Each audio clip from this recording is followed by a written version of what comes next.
이제 또 세 번째로 가보겠습니다.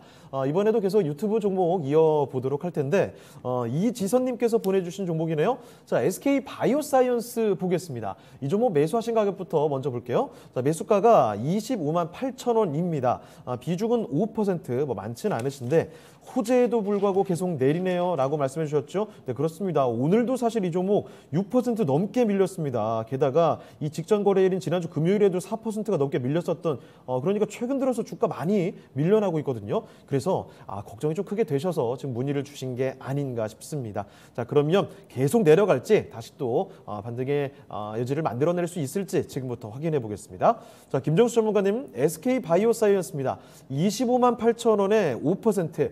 지금 뭐 이틀 동안 크게 내리니까 걱정이 되신 것 같은데 이 종목 흐름 어떻게 볼 수 있을까요? 부진할 걸로 봅니다. 계속해서. 네, 요 종목은 예. 생방에서도 많이 물어보신 분 계셨거든요. 요거는 저 28만 원, 요 자리 이상에서는 먹을 거 별로 없다라고 해서 계속 매도 의견 좀 드리고 있는 종목인데 우리가 SK 바이오사이언스는 삼성 바이오로직스와 같이 대표적으로 이제 CMO 업체로 분류를 하죠. 네. 그러니까 위탁 생산하는 업체인데 삼성 바이오로직스는 이제 모더나 요 백신을 좀 생산을 하지만 위탁 생산을 하지만 뭐 SK 바이오사이언스 같은 경우는 이제 노바백스. 그죠? 대표적으로는 단백질 제조업 백신이죠. 예. 그다음에 이제 아스트라제네카 백신 요것 때문에 이제 시세가 났었던 주식이거든요. 그리고 나서 그게 상장되기 전에 그 기대감으로 19만 원까지 갔었다가 11만 1,500원까지 폭락을 하죠. 죽였다가 살렸던 게 왜 살아났을까요? 이때 이게 그때도 코로나 때문이 아닐까요? 델타 변이 나타나면서 살아난 거예요. 델타 변이 때문에 노바백스하고 아스트라 이 백신이 생산량이 더 늘어날 거다. 왜냐하면 이제 뭐 선진국들뿐만 아니라 이제 좀 약간 후진국들이나 못 사는 나라들 같은 경우는 이런 좀 싼 백신이 필요하니까 그 기대감 때문에 올라간 거란 말이에요. 주가가 그렇고 또 굉장히 많이 올랐어요. 그렇죠. 델타 변이 때문에 올라간 겁니다. 그래서 요게 박살났던 주식이 살아났었던 이유는 델타 변이 때문에 기존에 가지고 있었던 노바백스나 그다음에 아스트라제네카 이 백신 이 물량이 늘어날 거다라는 좀 기대감이 됐었던 거죠. 그런데 암초가 걸렸죠. 노바백스가 승인이 연기가 돼버린 거예요. 승인 신청이. 그죠? 승인 연청이 되면서 이걸 못 넘어가는 겁니다. 그러다 이게 왜 갔을까요? 노바백스 승인된 것 때문에? 그렇지 않아요.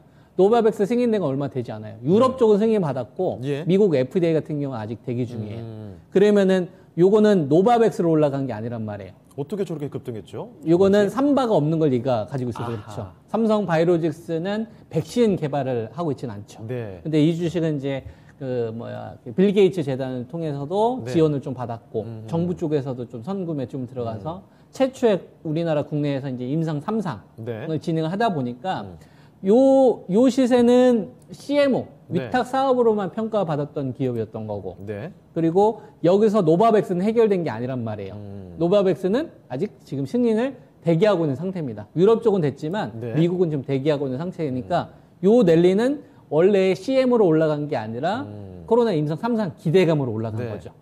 그러면 이 결과치를 우리가 알 수 있을까요? 임상 3상에 대한 결과치를? 글쎄요. 알 수 없죠. 알 수 없으니까 우리도 알 수 없지만 투자 주체들도 알 수가 없는 거예요. 그러니까 차익 매물들이 나오는 거예요. 그러니까 요 당시만 하더라도 8월 달에 대규모 거래량이 터졌던 작년도에 작년도 코로나 상황과 올해 상황을 비교를 해보면 작년도는 백신의 승자가 없었어요. 근데 올해는 승자가 있잖아요. 모더나나 화이자의 승자가 있잖아요. 그러한 상태에서 모더나나 화이자가 케어하지 못하는 물량들을 노바백스나 아스트라제네카나 이런 러시아 백신이 대처를 해주려고 하는데 그 영향력이 점점 떨어지고 있으니까 이 마이너스적인 요소를 플러스로 메꿔주려고 했던 게 코로나 임상 3상 요 백신에 대한 그 기대감으로 올라왔었는데 이제 요 기대감으로 주가가 이제 15만 원짜리가 36만 원 미리 가버리니까 급등이었어요, 정말. 그렇죠. 그러니까 이제 호재가 잘 안 먹히는 거죠. 왜냐하면은 주가를 미리 땡겼으니까. 그러니까 이제 오히려 호재에도 불구하고 잘 안 간다라고 저는 이제 이야기를 해드렸던 거. 그래서 28만에 가까워서 저는 계속 매도 의견 좀 드렸던 종목이거든요. 그리고 나서 지금 조정 흐름이 나오게 된다면 이 조정 흐름에 이 하락하고 있는 걸 브레이크를 걸어야 되잖아요. 그러면은 코로나 임상 3상 결과는 우리가 알 수가 없으니까 다른 쪽에서 기대감이 생겨야 돼요. 뭐가 또 생길까요? 그러면은 지금 남아있는 게 노바백스 관련된 부분이 유럽 쪽에서 승인됐지만 미국 쪽에서 안 됐다고 했잖아요. 그럼 미국 쪽에서 승인되는 식의 어떤 뉴스가 나와야 되는 거지. 그러면 그때까지는 약세 흐름이 전 나올 거다라고 봐요. 네. 그래서 상방은 계속 제한시키는 요인이 나올 수밖에 없고 네.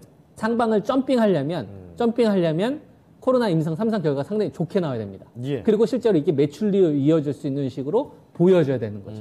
그래서 기대감으로 15만 원, 16만 원에서 36만 원까지 2배 더블 보냈으니까 예. 그 거품이 이제 정상적으로 이제 꺼지는 게 합리적이지 않겠느냐.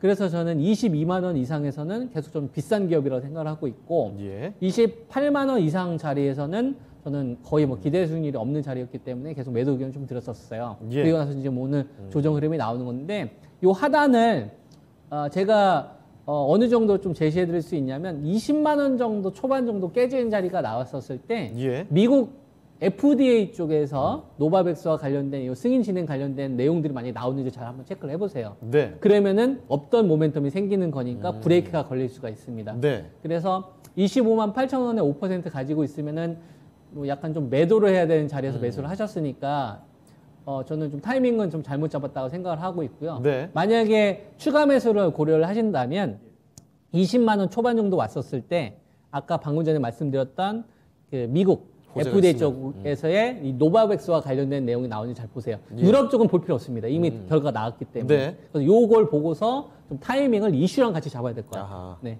알겠습니다. 자, 자세한 관찰이 좀 필요할 것 같네요. 이 종목 지금 매수하신 가격대가 그리 녹록지 않은 구간에 매수를 하신 것 같아요. 자, 그래서 일단은 20만 원 초반 정도까지 가격이 내려왔을 때 1번 조건 있고요. 두 번째 조건은 미국 쪽에 노바백스 관련된 이슈가 좀 터졌을 때 이 두 가지 조건을 같이 체크를 하시고 만약에 비중을 늘리시려면 그때 한번 매수를 해보시는 게 어떨까 싶습니다. 자, 이렇게 SK 바이오사이언스에 대한 이야기 자세히 들려드렸으니까 지선님께 많은 도움이 되셨길 바랍니다. 자, 그러면 이렇게 SK 바이오사이언스까지 살펴드렸고요.